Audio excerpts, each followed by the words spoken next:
All right, y'all, we got Ain't No Half Steppin' with Marcus J live and in color. We about to get it in. It's my birthday, y'all. It's the birthday show. Ain't No Half Steppin' Marcus J is right now.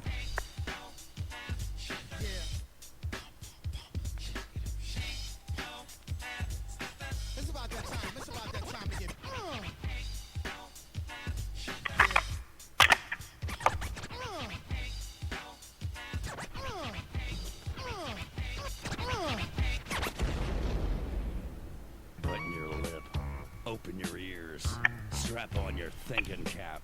Socially conscious talk that's entertaining with a dash of humor and the top sports stories of the week. It's time for Ain't No Half Steppin' with Marcus J.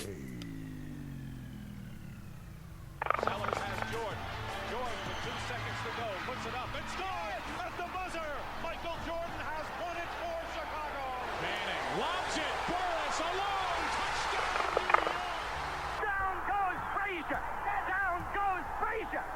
Down goes Frazier. He hits one deep to right center. That ball is out of here. The Yankees win the pennant.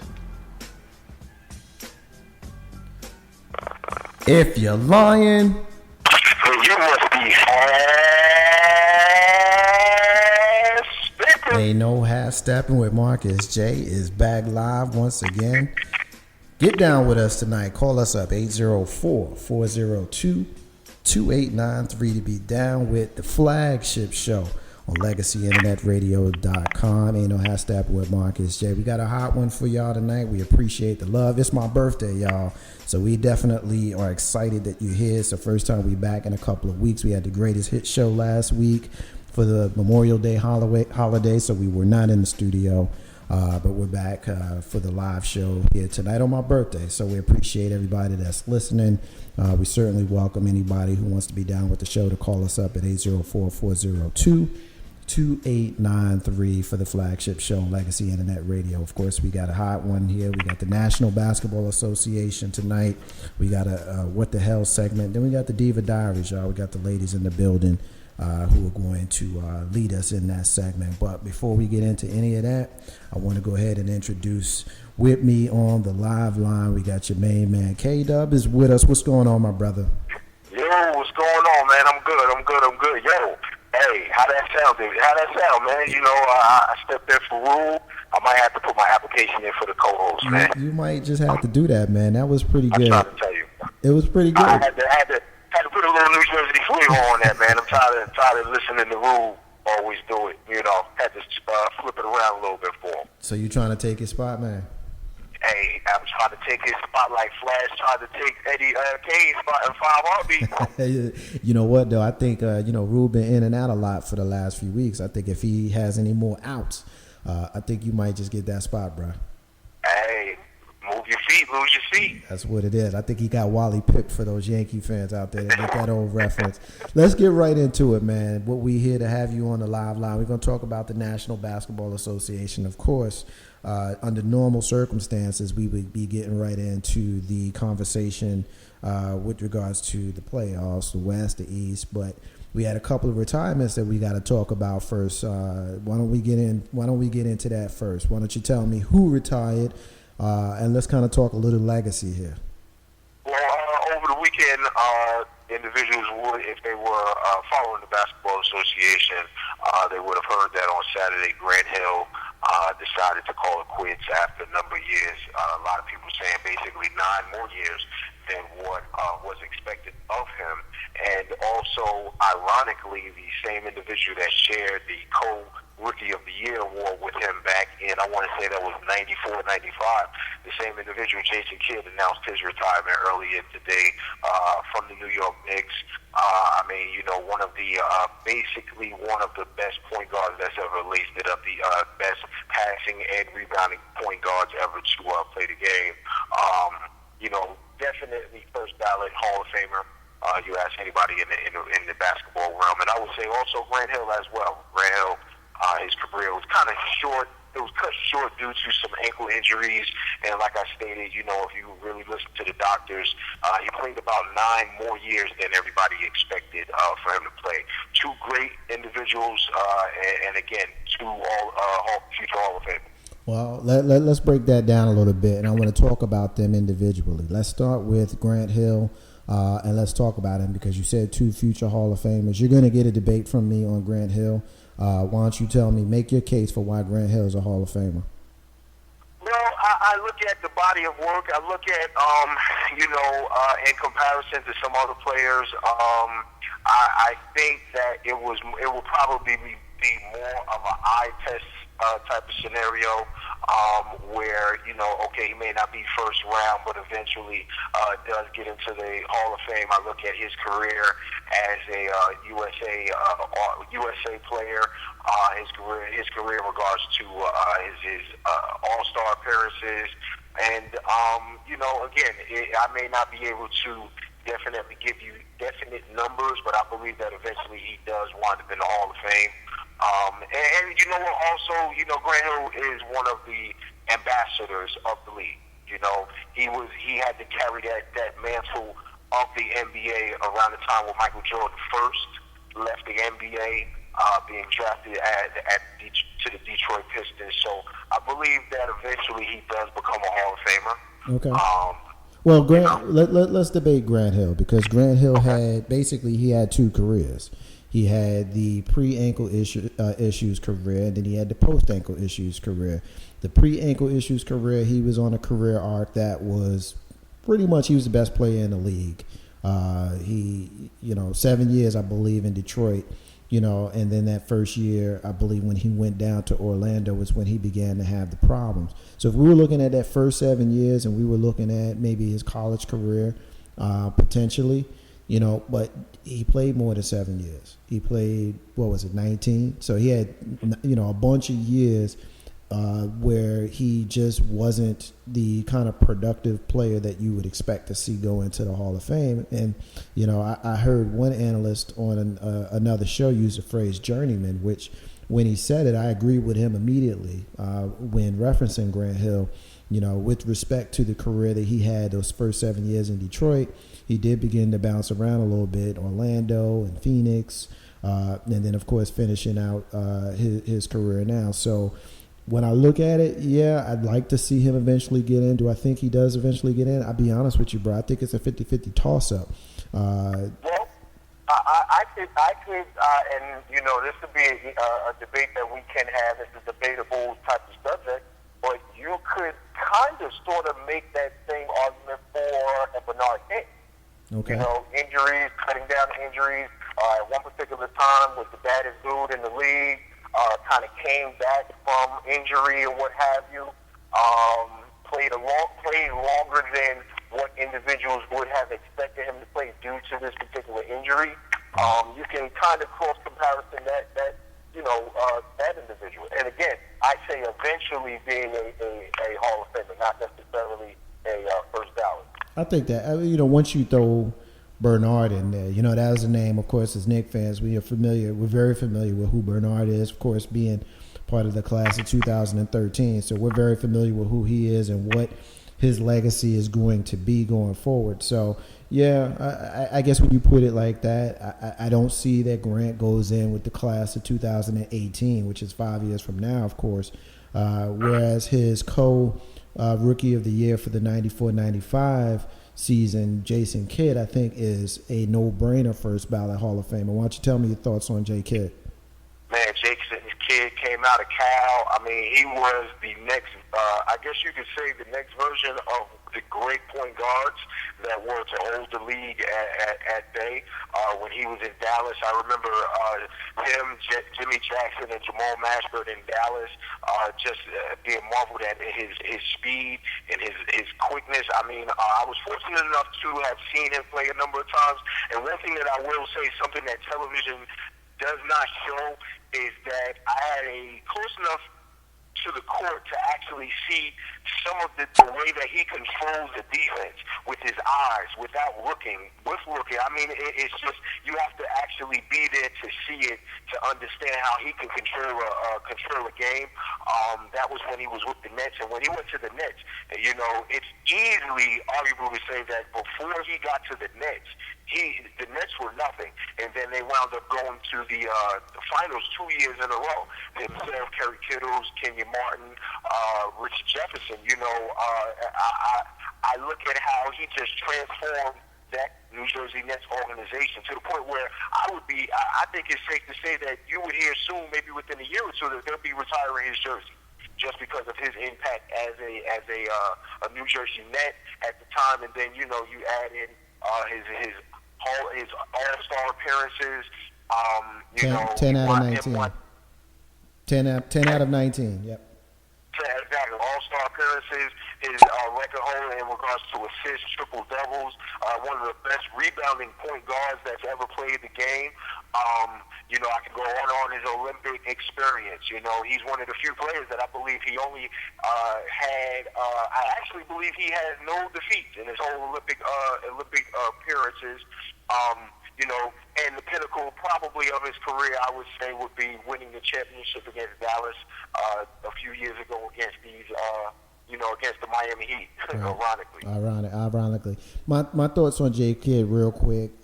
He, to me, was the fastest person I ever saw with a basketball in his hand. I remember when he was a young player coming out in the mid to late 90s. I just never seen a guy dribble a ball from free throw line to free throw line faster than Jason Kidd. I always thought that was, you know, real cool. Fast meaning, you know, speed, not necessarily, you know, the athleticism, which we'll come back to. I also remember the fact that he took a team that was in New Jersey that was good. I never thought that they were great, and I think that the players on that team, their production and subsequent seasons ought to tell you that if you got a good point guard with you, you can be a lot better than what you are. And I'm talking about somebody like Kerry Kittles, who we all thought was a great player, all world. Kerry Kittles was great. What happened to Kerry Kittles when he stopped playing with Jason Kidd? You know, same with Richard Jefferson. What happened to Richard Jefferson when he stopped playing with Jason Kidd? Richard Jefferson, of course, we know had a better career than Kerry Kittles did. But the point I'm making is you got your 2 and your 3 who look pretty damn good, you know, from 2002 to whatever year it was that Jason Kidd was there. And they somewhat disappeared in later years, and they were young enough players to continue making impacts in the NBA, and I don't think that they did. And then, of course, you move on to the fact that, as I mentioned before, he made the All-Star team 10 out of the 19 years he was in the league. He won a title. He's an Olympian. You know, I don't think anybody's going to remember the last few games that he played in his career in the New York Knicks where he didn't score in the last 10 playoff games, didn't score at all. Nobody's going to remember that. They're going to remember the fact that this was, by all accounts, the best point guard we've seen in the last 20 years, and probably a top 5 to 10 point guard in the history of the National Basketball Association. I don't think that I'm making a grand pronouncement by saying that. I honestly believe top 10 point guard of all time, and obviously a first ballot Hall of Famer. You want to agree or disagree with that last pronouncement? I 100% agree. I 100% agree. You know, taking that level, granted he didn't get to the level of Magic Johnson in regards to triple doubles, but I mean, you know, every night he could go out there and actually control the game without even scoring a basket. You know the part. There's very few players in the league that can do that. You know the part about J. Kidd that not blows my mind, but I think that people forget he was big, dude. 6'4". He was 6'4". You know, when he came into the league, you know, he wasn't the greatest defender and he didn't have the best jump shot, but he learned how to add to his game, and that's what makes you a great player. Every single summer you added something. He added a jump shot. You know, his defensive prowess, which is basically, you know, effort. Defense is effort, you know, and he's way up there in steals. You know, number 2 all time, or I believe in the top 3 or 5 in all time in assists. You know, this is a guy who we can spend a whole NBA segment going through his credentials. So it's ironic that first of all, it's ironic that any one guy spends 19 years in the league. It's also ironic that 2 guys who were co-rookies of the year 19 years ago retired within 2 days of each other. And I think the NBA lost a whole lot in the last 2 days, of course, with the retirements of Grant Hill and Jason Kidd. So we definitely want to wish them well in their future endeavors, and hopefully we see them back in the NBA in some sort of capacity. Yes, sir. I agree. Let's do this now. Let's go and get on the actual floor. I'm going to take a shot to myself, and then I'm going to shoot you because we both had the Memphis Grizzlies representing the West in the National Basketball Association Finals. The Memphis Grizzlies went out and laid a goose egg on the wrong column, bro. They ended up getting a goose egg on the right column, where the San Antonio Spurs, they put a 4 up on the left column, which basically translates to a sweep. San Antonio's got a 10-day wait before they await the winner of tonight's Indiana-Miami game. What's your thoughts on the West Series? Man, you just saw basically the gap between all of the other teams in the West and San Antonio. You know, San Antonio, like I said, during the season, you know, they're one of those teams that just keep rolling along, not really being talked about a whole lot during the season, and then at the end of the season, you look and they're like number 1 in the Western Conference, and they're just rolling along. You know, right now, it looks as though that the hardest test that San Antonio Spurs have had was against Golden State. Tim Duncan, Tony Parker, Manu Ginobili, and on and on and on. You know, it's just the same old Spurs, Popovich. And it'll be real interesting to see what the Spurs look like that first game back later on this week against whoever comes out of the East, because they have had a extended time after their last game against Memphis, sweeping Memphis. It'll be interesting to see what they look like. And in regards to Memphis, you know, they had a great year. They definitely exceeded all expectations. From what I understand, you know, there's a little rift in regards to the coach, Lionel Hollins, on whether or not he'll return. There's a situation of whether or not Memphis will re-sign Zach Randolph. Will they re-sign a number of their other veterans that's there? So, you know, we may not be seeing the same Memphis team next year that we saw in the playoffs this year. Well, the thing with Memphis, you know, I thought they were a great team. I thought that their inside presence with the 2 big boys, with Marc Gasol and Zach Randolph, would carry them through the NBA, at least to the finals. And, you know, it would remain to be seen if they were going to get past, you know, whoever came out of the East. Obviously, we're not going to see that now. The San Antonio Spurs, you got to figure it's the odds-on favorite right now, because whoever comes out of the East is going to be beat up after a grueling 7-game series. They provide a very similar problem for the Miami Heat that Indiana is giving them right now, and I think Indiana playing against San Antonio is probably going to be the most fun watch, but it ain't going to be marquee. Ain't nobody going to want to watch unless you're a basketball purist. You're not going to want to watch Indiana San Antonio, because San Antonio has never been a draw, and there's nobody that has national recognition on the Indiana Pacers. So let's move away from the West. Let's come into the East right now. We know we only have you for another, 5 to 7 minutes, so I want to go ahead and maximize the time that we do have with you right now. First thing I want to get into is the Game 7. I don't want to take a lot of time on it. Who's winning tonight, and then we can talk about what has already happened. But I just want, in one word, tell me the name of the city. Is it going to be, Indiana or Miami? Who's winning tonight? I'm going to say Indiana. Okay. Now, are you saying that with your heart, or are you saying that with your mind? I'm actually saying that with probably 50% of both, because, analyzing the way that Indiana, let's actually take a step back. Really, Indiana should have already won the series. Yeah. Because if you look back at Game 1 and the coaching move that was made toward the end of Game 1 by not having Roy Hibbert in the game and LeBron James winning the game on a layup, you take that into effect, take that into account, Indiana could have already won this series. I think that with Dwayne Wade's injury, totally it can be viewed as it's hampering him. I think David West being a grown man against Chris Bosh, and then allowing, and both of those two not really playing up to their potential or what is expected of them. You're not really getting anything from Shane Battier. So basically, you have the Miami Heat looking like the Cleveland Cavaliers from a few years ago. Yeah, I heard a lot of people calling them the Miami Cavaliers, and my opinion of it is, anybody that knows me, I'm just not a LeBron James guy, so I'll never root for the guy, I just won't. But I am speaking from my heart as well as my mind, and both are telling me that Indiana's going to figure out a way to pull this out, simply because the strength of the strength of Indiana is the weakness of Miami, the inside game, like you mentioned, the grown men and that David West is doing. The fact that they have nothing that they can throw up against Roy Hibbert. The fact that, Chris Bosh, I believe, is averaging something like 3 rebounds in this series. The fact that Dwayne Wade has got bone on bone in his knee, and scoring like 10 points. He ain't scored 20 points since the Milwaukee series. So you got a lot of things. Now, Miami does have LeBron James. Miami does have, the fact that they're playing at home. But I just got a feeling, I will absolutely never in my life root for a team that's not New York Knicks, New York Giants, and New York Yankees. I would never, ever openly root for another team. But I will say that I hope that Indiana wins tonight because I think the best finals that we can see is a finals that will have Indiana and San Antonio in it. The last thing I want to do, we got our predictions. We both have Indiana against San Antonio in this. Hopefully, if it works out that way, then we'll do our picks for that series next week. Well, actually, we should probably do it tonight because by the time we go on the air next week, that series will be midway. Whichever series it ended up being will be midway through it.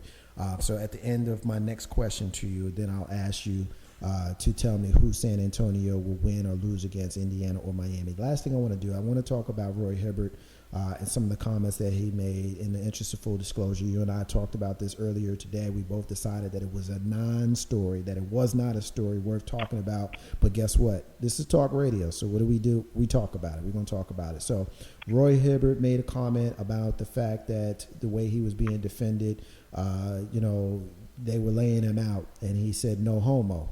I know a lot of the radio stations are not saying, that phrase, but we're not governed by any of that. No homo is what he said, which is a common phrase that are used by heterosexual people, not in a disrespectful way to the homosexual community, but basically saying, I'm not gay, but this might be considered gay, this situation. Is that a fair setup, Doug? Yeah, that's a fair setup. And then the other thing, and I want to give you both of those two things so you can address them together. And then the other thing, he basically dropped the MF, which I think we know what MF is when talking to the reporters about his prowess on the defensive end, the fact that he wasn't someone that was high ranking in the defensive Player of the Year award. And he basically said, "You MFs don't watch, so how am I supposed to judge?" Is basically the way I gather. Take it away, Dub. Your thoughts on those two comments? Just like you said earlier, both of them non-issue. In regards to the comment that he made in regards to saying no homo, it's a non-issue. It's something that is, honestly, to be honest with you, that's locker room talk. That's person-to-person talk. That's just being funny, to be totally honest with you. I think that it's a non-story. I don't really see the whole homophobic. I mean, granted, if an individual wants to say I'm ignorant to it, then so be it. But I really think that it's a non-issue. Personally, I think, I need a lot of people to just relax, man. It's like everybody just is so ready to jump on a comment by someone. Did he mean this? Did he mean that? Why did he say this? Why did he say that? I think that as a society, I think a lot of people just kind of need to relax and calm your heels. Everything isn't always, how you think it to be in a negative form. Should he have used better judgment? By all means. But I don't think that it deserves all of the backlash that he has gotten.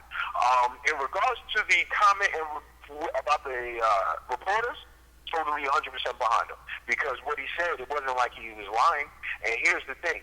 And within reporting, reporters look for things like that.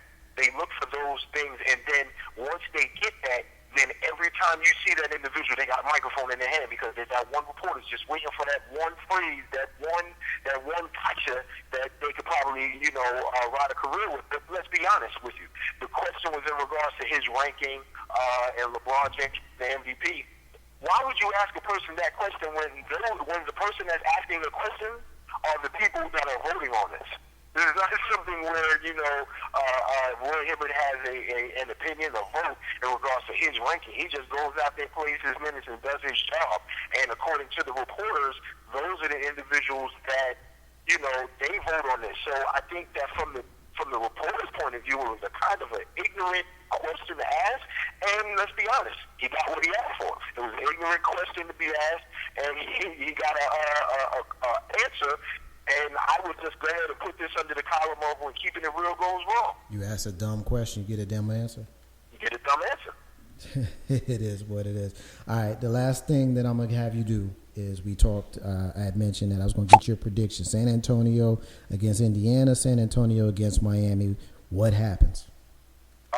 San Antonio against Indiana. I pick San Antonio because there's nothing that Indiana can do, I personally think, to offset Popovich's the way he basically coaches a game and just his player management. I think that San Antonio will win that series. I would say 4-2 in 6 games. If in fact, let's say that it was Miami, I still take I take San Antonio against Miami, and I would even venture to say that could go 4-1.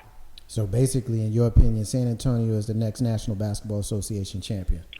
You are correct, my man. You got it, my brother. Ain't no half stepping with Marcus J. My personal opinion is Indiana beats San Antonio, but Miami loses to San Antonio. I'm never going to be a fan of Miami, but I just think that San Antonio presents a lot of the same problems that Indiana presents to the Miami Heat. Excuse me, San Antonio presents those problems to the Miami Heat, and I'm picking Indiana to beat them, so I got to be consistent. Ain't no half stepping with Marcus J. We're going to take our first break of the night, and when we come back, we got some What the Hell, y'all. And, of course, as we always do, What the Hell is going to have you asking, what the hell, Marcus J? It's my birthday, y'all. It's live from the den. Happy birthday, Marcus J. That's K-Dub. Appreciate it, brother. I'm glad to have you, man. It's good to talk to you. We're going to have you back next week. Marcus J. Ain't no half stepping, live from the den on my birthday. We'll be back in a minute.